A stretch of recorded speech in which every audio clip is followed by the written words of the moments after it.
We're going to play a little game here. We're going to play Reuben Foster Tetris and see where he fits in, because coach likes to have him play multiple positions. If I were to tell you first how he fits in at middle linebacker, what would you say? So to start, I think that's not the best fit for his skill set. And just for one, he hasn't played since October of 2018. He's only in his fourth year in the league, and he's learning an entirely new defense. I also think that there's other players on the roster that would be better fit at middle linebacker. Say John Bostic, a veteran guy. He's been there before. He was a middle linebacker for Washington last year. So I think it'd be better off to have Reuben not at middle linebacker, but maybe at an outside spot where he can better use his skill set. See, I think, once he does get a grasp of this, and again, it's so early on. You can't sit there and say that nobody has a grasp of the offense or defense when we're just still going through walkthroughs and we've had 1 week of installs. So I think if he shows that he can pick this up, which I'm told that he is, that he's having, he's showing that he's thoroughly engaged in the meetings and going through that. And once he learns to use his voice and get the discipline of learning the scheme, get the discipline of using his voice, that he could very well be that guy. But part of what I know this team is kind of excited about in Reuben Foster and how he fits in is that he can play multiple positions. And that coach wants to stress that every player has to play multiple positions.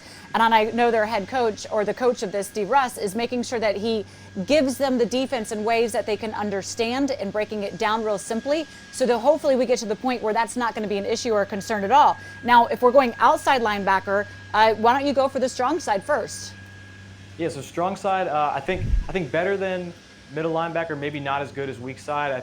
Strong side linebacker is more near the line of scrimmage, more they're going to pass rush more, and Reuben Foster has played 16 career games and he hasn't had a sack yet, and that's not to say he can't be a pass rusher, but I just don't think that's where he's best suited, as opposed to weak side linebacker where he can really use his speed, he'll be in coverage a little bit more, and he can really kind of roam around and be more that playmaker that they expected him to be when they first signed him. So I think between strong side and weak side, he can play both, but I think weak side is the spot for him. All right, I know a lot of the guys, again, learning multiple positions. If you put him in the blitz, I bet you he probably has the ability to be able to do that as well, be able to get some hands on those tight ends. And of course, he has the athleticism, if you're going to play the weak side, to be able to run around. He has that. But I think he also has the physical body and the physical presence to really kind of play both as well, and the athleticism brought into that. But that falls right into having to learn multiple positions. When you talk to a couple of the players, they think that they actually like this, because I said, is it confusing when you're having to do the mental gymnastics between a lot of them? And for some of the younger guys, maybe yes, but even Cole Holcomb was saying, look, it just means you have to compartmentalize, and actually makes you a better football player to be able to be adverse in many different spots. What about, though, if you get into probably the run defense for him?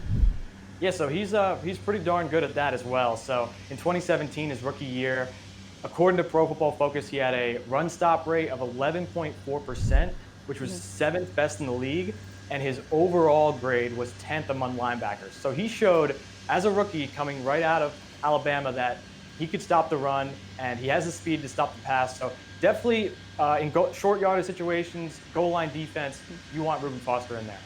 I'm not going to argue against the numbers. Plus, we also know, look, he's a very physical player, and one of the things that was a knock from him in San Fran is that he was almost too physical. He ended up hurting himself by the way he went for the point of attack. So, look, as he learns this defense, as they move him around, they're going to try him at all of the spots, folks. That's the biggest thing, is they want to make him versatile, to know all of the different positions and then see where it goes. If you were putting him in, it seems like you would have him playing the weak side a little bit more before he goes to the others. I'm just going to sit back. I don't know. I think he has the capabilities of being all over the place, but we'll see where he really finds more of a home, learning quite a few of those positions.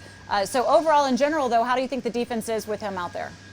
Yeah, so I think of, regardless, whatever position he plays, middle, strong, weak, he is an explosive playmaker that Washington really needs to add to their defense. So they have the defensive line, which is filled with first-round talent, and they added Landon Collins last year as a playmaker in the back end. But to have Reuben Foster as an explosive playmaker in the middle is really going to help out both the secondary and the line. So Ron Rivera said it today. He said he could be a very big asset to Washington's defense. Now it's just a matter of how quickly he comes along and how he looks by the time the season's going to start. Yep, he said explosive when it comes to Foster. So on the defense, he will be able to make plays should he stay healthy and continue to be out there.